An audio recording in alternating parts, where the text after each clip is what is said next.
Sushant Singh Rajput case में ED की जांच जैसे जैसे आगे बढ़ रही है, रोजाना नए नए खुलासे हो रहे हैं। ईडी की जांच में अब सुशांत की कंपनियों को लेकर एक बेहद ही सनसनीखेज खुलासा हुआ है। दरअसल सुशांत ने 4 कंपनियां बना रखी थी, जिसमें से 2 कंपनियों को पेटेंट कराया गया था।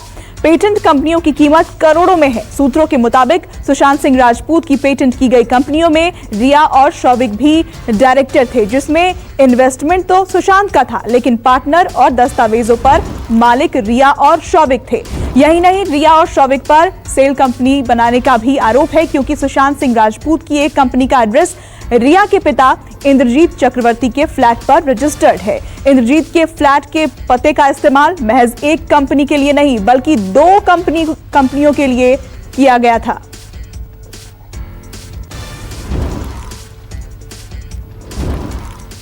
और दीपक, मैं आपके पास लौटूंगी इसी खबर पर कि आप यही बता रहे थे 4 कंपनियों को लेकर। जरा एक बार फिर से विस्तार में बताइए कि 4 कंपनियों को लेकर क्या क्या जानकारी सामने आई है।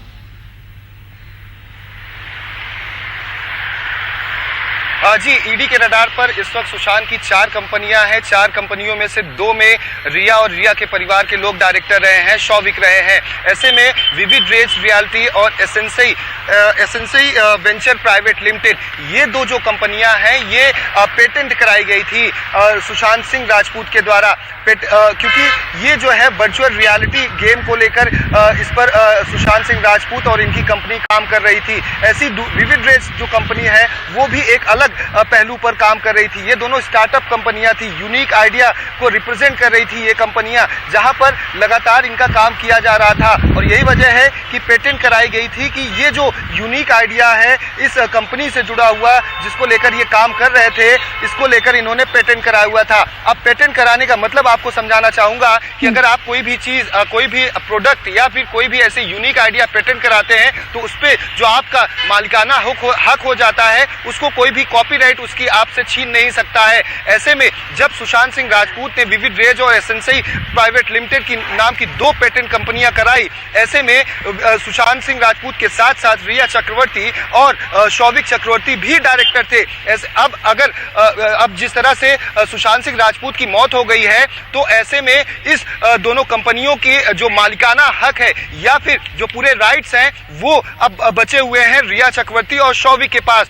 अब पेटेंट अगर हुई है तो इसकी जो वैल्यूएशन होती है कंपनी की, वो बहुत ज्यादा बढ़ जाती है। अगर आपको बेचनी हो कंपनी, तो ये करोड़ों में इसकी कीमत आकी जा सकती है। तो ऐसे में अब ईडी ये जानना चाहती है कि इसके पीछे का क्या कुछ खेल और भी चल रहा था। महज सुशांत सिंह के वो 15 करोड़ की बात जो परिवार के लोग लगा रहे हैं, सुशांत के पिता ने एफआईआर में दर्ज कराई है, महज ये 15 करोड़ रुपए तक अब सीमित नहीं रहा है, क्योंकि ईडी इस पूरे मामले में इन्वॉल्व हो चुकी है और मनी लॉन्ड्रिंग के तहत इस पूरे मामले की जांच कर रही है। तो क्या पेटेंट के जरिए भी कुछ खेल खेला जाना था? मनी लॉन्ड्रिंग की बात एक अलग चल रही है, मनी ट्रेल का खेल अलग चल रहा है। जिस तरह से रिया चक्रवर्ती ने कम आय होने के बावजूद अलग अलग फ्लैट खरीदे हैं अपने नाम पर और परिवार के नाम पर, उसमें क्या कुछ बातें निकलकर सामने आती हैं, तो ये जांच का विषय है। और इसकी जांच के लिए ईडी लगातार रिया चक्रवर्ती, शौविक और अब उनके पिता को ग्रिल कर रही थी और ये जानने की कोशिश करेगी कि आखिर कितनी सच्चाई है उन आरोपों में जो सुशांत के परिवार की तरफ से लगातार लगाए जा रहे हैं, और एफआईआर में वो सारी चीजें दर्ज हैं। जी बिल्कुल दीपक, बहुत शुक्रिया आपका इस जानकारी के लिए। इस खबर पर आप अपनी नजर बनाए रखिएगा। नमस्कार, मैं हूं मानक गुप्ता। अगर आपको हमारा ये वीडियो पसंद आया हो तो इसे लाइक और शेयर जरूर करें, और हाँ, हमें सब्सक्राइब और फॉलो करना ना भूलें, ताकि आप देश और दुनिया की कोई खबर मिस ना करें। तो जुड़े रहिए हमारे साथ और देखते रहिए News 24।